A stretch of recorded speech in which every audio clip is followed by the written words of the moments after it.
if I am to make the programs that I have a yearning to make. And you need me, God help you, if you want content to sell to your clients.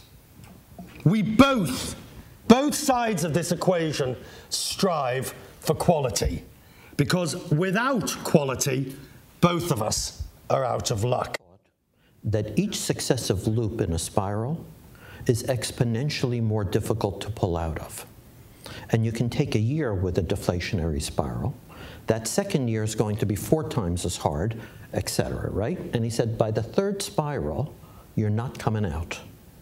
So the fact that we appear to be out of a deflationary spiral is in fact very good news.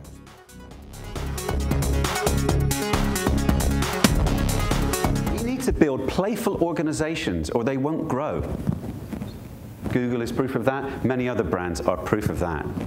We have to reward play, which means we have to reward failure, because not everything's going to work. Jeff Immel at GE says, I want to fail fast. That's what entrepreneurs do, by the way. They fail really fast at very low cost because they don't invest in anything. They just try stuff. We need to try stuff if our organizations are going to grow again and our brands are going to grow. We need to be playful.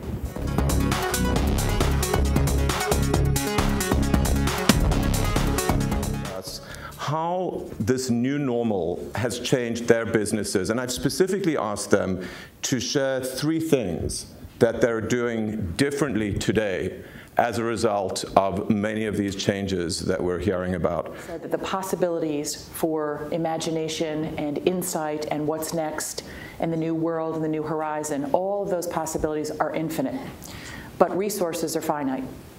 And so how do we look at things that are and make them a little bit smarter? And not in a cliche way, but really having a look at something and say, how could it be done differently? I think one of the biggest thing was investing a lot more dollars into our brand websites.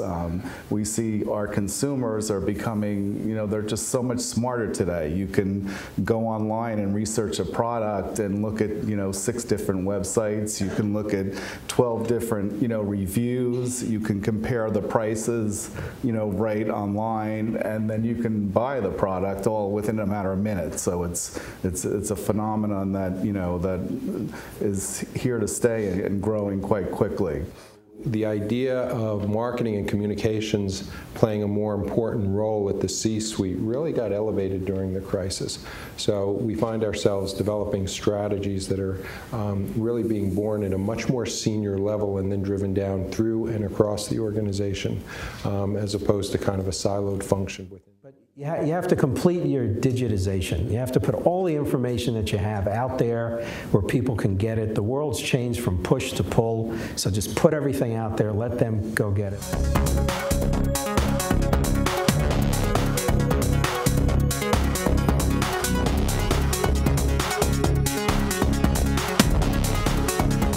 Can move the needle from business perspective in the US and other markets outside the US. And quite frankly, also very important and difficult to put a price tag on is the internal bonding of the organization. You know, it brings AB InBev. The World Cup is a catalyst of integration internally, and that also reflects in our business externally. So it's really been an eye-opener for us as a company that you take something that is not necessarily top of mind for most employees, but you make it top of mind and you put the resources and the muscle of the company around it, and everyone gets kind of swept up in it, and it's been amazing.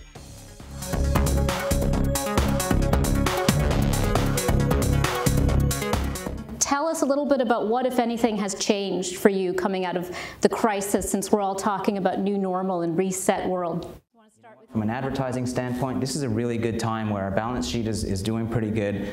And, you know, thank goodness our executives kind of looked around and said, you know what, this is a good time.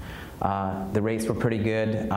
You know, obviously advertisers were struggling a little bit in terms of getting people to kind of buy space. When we said, this is a great time to communicate. This is a great time to get our brand out there and communicate what we're actually all about.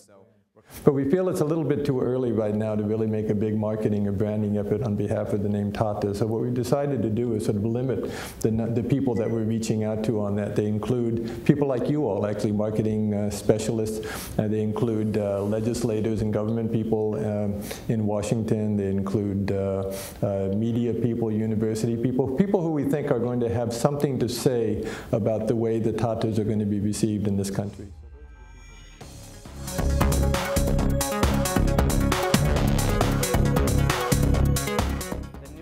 Is, and I say to our clients, there are a whole bunch of people talking about the brand behind your back. And they're not worried about your advertising, and they're not worried about whether you're talking to them directly. They're forming a point of view about you in between all the other conversations they're having every day and the information they're able to collect, and they're doing their own thing. And you know, I snicker a little bit when I hear the issue about social media, because the reality is, you don't even have a choice about whether it's important, because that's what society is using to have a point of view about you. So you can pretend it doesn't exist, but that really doesn't feel like an option in the new normal.